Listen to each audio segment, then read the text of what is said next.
सावित्री 2 बेटों की माँ थी। उसे इस बात पर बड़ा घमंड था। वो मानती थी कि बेटे घर की शान होते हैं। ये ले सावित्री, मिठाई खा, मेरे यहाँ पोती पैदा हुई है। ये सुनते ही सावित्री मुंह बना के कहती है, अरे तू तो लुट गई, बर्बाद हो गई, तेरे यहाँ लड़की पैदा हो गई। अरे तू ऐसा क्यों कह रही है? मैं तो बहुत खुश हूँ। अरे जब तेरी पोती के पीछे तुझे खर्चे पर खर्चे करने पड़ेंगे ना, तब ये तेरी सारी खुशी गम में बदल जाएगी। पहले लड़की की पढ़ाई लिखाई का खर्चा, फिर उसकी शादी का खर्चा। अरे आजकल की शादियाँ कितनी महंगी हो गई है। गहने बनाओ, लाखों रुपए पानी की तरह बह जाते हैं। लड़कियाँ तो सिर्फ खर्चा करवाने के लिए ही पैदा होती हैं। इस तरह लड़कियों के प्रति अपने विचार व्यक्त करते हुए सावित्री ममता को लंबा चौड़ा भाषण देके चली जाती है। अब तो आप लोग इस कहानी में सावित्री देवी का पात्र अच्छी तरह समझ गए होंगे। कुछ समय बाद सावित्री की बड़ी बहू भी एक लड़की को जन्म देती है। फिर क्या था, सावित्री पूरा आसमान सर पर उठा लेती है। हे भगवान, ये तू मुझसे किस जन्म का बदला ले रहा है? अरे मैं तो मंदिर में रोज आकर तुझसे कहती तो थी कि मुझे एक पोता चाहिए, और तूने मुझे पोती दे दी। इतनी मिठाइयाँ और प्रसाद चढ़ाने का क्या फायदा हुआ? तभी सावित्री की बहू निशा कहती है, क्या माँ जी, आप भी इतनी सी बात पर नाराज हो गई हैं? देखिए तो आपकी पोती कितनी सुंदर है, बिल्कुल आप पर गई है। अरे चुप कर, तुझे 9 महीने इतने महंगे महंगे काजू बादाम फल फ्रूट खिलाने का फायदा क्या हुआ? मेरे तो सारे पैसे बर्बाद हो गए। ये सुन सावित्री का बड़ा बेटा अजय कहता है, माँ, तुम सिर्फ नाम के लिए 2020 में रहती हो। असल में तुम्हारा दिमाग सैकड़ों साल पुरानी सोच रखता है। आज के जमाने में लड़का और लड़की में कौन फर्क करता है? मैं तो बहुत खुश हूँ कि भगवान ने मुझे लक्ष्मी के रूप में बेटी दी है। लेकिन सावित्री पर अजय की बातों का कोई असर नहीं होता। नालायक, अपनी पत्नी की जबान बोल रहा है। मेरा बड़ा बेटा तो हाथ से गया। लेकिन सावित्री देवी हार मानने वाली नहीं थी। वो पोते की चाह में अपने छोटे बेटे विजय की शादी करवा देती है।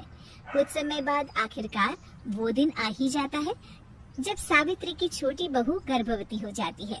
सावित्री इतनी खुश हो जाती है कि वो बच्चे के जन्म से पहले ही सारे मोहल्ले में ढिंढोरा पीटने लगती है। ये क्या सावित्री, तू तो पोते के जन्म से पहले ही मिठाई बांट रही है। पहले पोता पैदा तो होने दे, और फिर क्या पता अगर पोते की जगह पोती पैदा हो गई तो। ये सुन सावित्री चिढ़ जाती है। अरे अपनी काली जबान मत चला, मेरी मिठाई खा के मेरा ही बुरा सोच रही है। बड़ी आई, ला मेरी मिठाई वापस कर। देख लेना, इस बार मेरे यहाँ पोता पैदा होगा, पोता। लेकिन ठीक इसका उल्टा होता है। सावित्री की छोटी बहू भी एक लड़की को जन्म देती है। सावित्री फिर से रोना धोना शुरू कर देती है और अपनी छोटी बहू को कोसते हुए भला बुरा कहने लगती है। देखते ही देखते ये सावित्री की रोज की आदत हो जाती है। एक दिन उसकी इस आदत से परेशान होकर विजय अपने भाई अजय से कहता है, भैया, माँ खुद एक औरत होकर हमारी बेटियों को पसंद नहीं करती, उल्टा उन्हें रोज कोसती रहती है। मुझे माँ की यह आदत बिल्कुल पसंद नहीं आती। अरे तू ठीक कहता है, मैं भी अब माँ से तंग आ गया हूँ। अच्छा, तो अब तुम दोनों इस तरह पीठ पीछे मेरी बुराई भी करने लग गए हो? नहीं माँ, हम चाहते हैं कि घर में शांति बनी रहे। हमें हमारी बेटियाँ बहुत प्यारी है। मैं नहीं चाहता कि वह तुम्हारे ताने सुन सुन कर बड़ी हो, और इसीलिए हम दोनों ये घर छोड़कर चले जाएंगे। हाँ माँ, मैं भैया की बात से सहमत हूँ।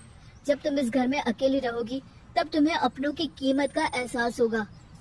अपने दोनों बेटों के मुंह से अपनी माँ के लिए इतने कठोर शब्द सुन सावित्री भावुक और रुआंसी होकर कहती है, क्या सच में तुम दोनों मुझे इस घर में अकेली छोड़कर चले जाओगे? हाँ माँ।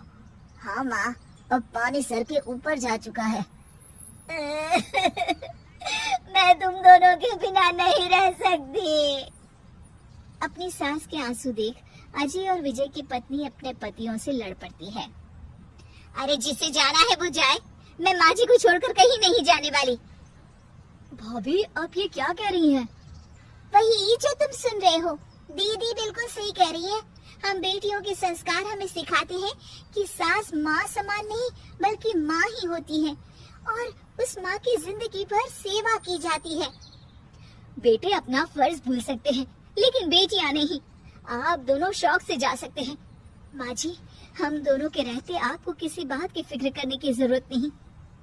फिर क्या था, सावित्री के ऊपर छाए बेटों के घमंड के बादल उसकी बेटी स्वरूप बहुओं के तेज के आगे आंसू के रूप में परिवर्तित होकर सावित्री की आंखों से बहने लगते हैं और वो उन दोनों को गले लगा लेती है।